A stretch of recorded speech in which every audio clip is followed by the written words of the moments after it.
This is Simon, and I'm here at English Coach to talk to you a little bit about the 10% rule and how it works. Now, this is one rule that I pulled from the book, The Richest Man in Babylon, which I think is a classic. It's written much like the Bible is, although the ideas that you get from this book are extremely logical and extremely intelligent, and they have a lot of great motives behind them.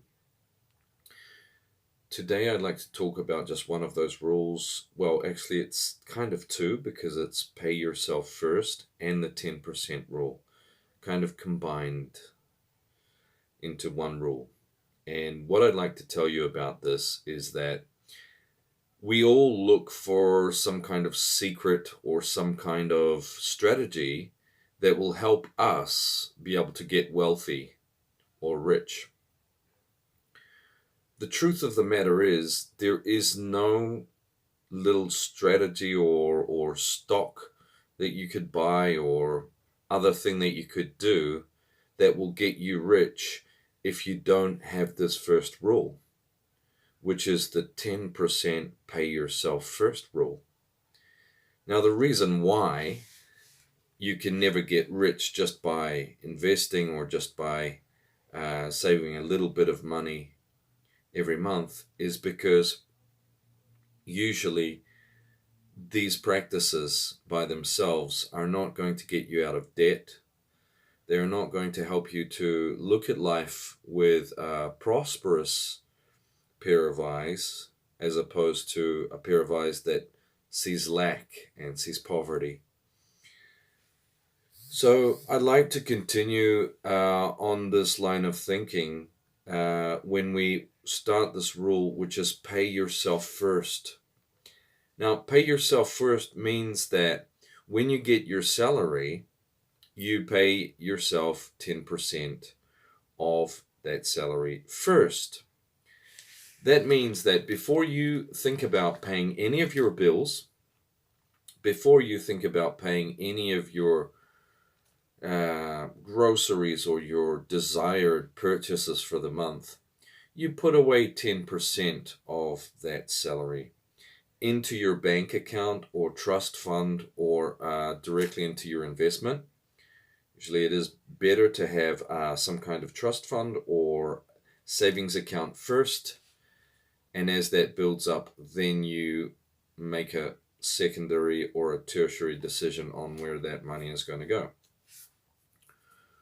Why pay yourself first when there is the danger that maybe you won't pay your other bills? Well, there's two important things to think about here. The first one is when you pay yourself first, you are actually making a declaration. You're saying that I and my desires for the future are more important than the rest of my bills. Now, what does that do? Like, what's the purpose of that? That psychologically destroys the poverty mindset that you could be carrying. Say, I don't carry a poverty mindset. What kind of crap is this, But a lot of us actually do carry a poverty mindset, and it doesn't take 1 year or 2 years to get rid of. Sometimes it can take 5 years or 10 years to get rid of this poverty mindset. And one of the tools for doing that is paying yourself first, because it's an action. So it's so strong in that it's a habit and it's a behavior that it makes you forget about that poverty mindset and connect more with that wealth mindset. The second reason why you need to do this is you need to get better at managing your money. And this forces you to get better at managing your money by making sure that after you've put away your initial 10%, you manage the other 90% with better care and better focus. So you're managing a smaller amount of money, which hones your skills of money management. Makes sense, doesn't it? So you have your 10% at the beginning of your month going into your account and slowly building. The 90%, you do everything that you were doing before, calculating where you can put the money so that you survive the month. And a lot of you now are probably thinking, I won't survive the month. I won't survive the month. If that's what you need to insist on it. But it's not going to get you anywhere. It's going to help you to stay exactly where you are now. If you find that there is a real need for progress, for change, for transformation, pay yourself first the 10% and leave your excuses in the ditch. Okay? So the next point is the 10% goal is not inspiring enough for you because you did the calculations and you looked at exactly how much money you would be making after a year. And you said to yourself, listen, even this amount of money doesn't inspire me. It's just not enough. It's just not interesting for me to put that amount of discipline and that amount of energy into something that's only going to give me $3,000 or $2,000 more a year. And I think a lot of people justify on that. A lot of people do the calculations, and that's what they end up saying to themselves. It's not enough. But they forget that the rule itself is minimum 10%. We start off with the decimal or the 10%. I think it's called a tithing in Old English. And we start off with that initially, and we can go 3 months to 6 months on that, and then we can increase that to 12%. Why would we increase that? The idea itself is not just based on a fixed rule of 10%.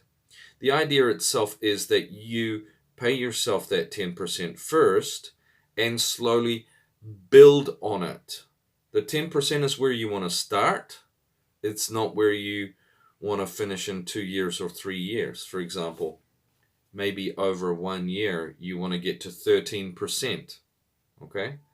Depending on your salary, but also depending on how well your investments are going as you reinvest that money. So over 1 year, you go 10% for 3 months, then 11% for 3 months, then 12% for 3 months, and then 13%. You get to 13% by the end of the year, and you tell yourself, well, I did quite a good job. And you were able, over that period of time, to administrate all of your bills and everything after paying yourself first. And you made it to that number of 13%. You made a target that other people don't have control over. Only you do. If you're earning a salary and you're not responsible for the amount of money earning potential that you have, then this is just the best way for you to start looking at the world with different eyes. Because in a job, you're limited by your salary. And if you know that you're only earning $3,000, $4,000, $5,000 a month, and that's going to be pretty much fixed for the next 3 or 4 years before the next big transformation in technology happens, you may not even have a job. You need to really look at how much you can transform that into something you can keep for yourself. And if you don't have the attitude of the 10% first and maintaining that and slowly building on that, so it's 1%, 2% higher every 3 or 4 months, then you will be completely dependent on your employment opportunities for everything. And let me tell you something, if you take the rule of the 10% and slowly do build up this rule, and slowly, perhaps over 3 years, you are able to save 20% of your, or maybe even 2 years. Go back in 2 years and you're able to save 20% of your salary. You won't be able to calculate how much you're getting, because A, you don't know if you're going to be earning a little bit more next year. B, you don't, if you are a smart investor, if you study what you're going to invest in after you master the 10% rule, you don't know what passive incomes you're going to have Do you understand? So it's no use you sitting down and doing the math and saying, oh, this number doesn't inspire me. Because it's not just about the number of 1 year and 10%. It's about the increase that you're giving yourself every month. And then after a year or two, those investments that you've made that are already making passive income for you. I hope you enjoyed this video. It's really not a video for people who want easy answers, okay? It's not easy starting off with 10%, and it's definitely not easy raising that every month instead of bringing it down. A lot of people need a fixed goal. They can't just think, okay, I need to develop my wealth mindset. I'm going to start thinking like a rich person or a wealthy person. No, they need a goal. Oh, I need to travel next year. If they don't have that fixed goal, they cannot achieve anything. Yeah, but sometimes you need to think about, it's not exactly what you want that matters, but who you want to become. And maybe that could be a goal for you as well. Anyway, that's all from me today, and I hope to see you again on my channel soon. It's been a pleasure to be here today and talk to you about money and the 10% rule and pay yourself first rule. And I hope that you appreciated it as well. Okay? Subscribe, like, dislike, or leave a comment.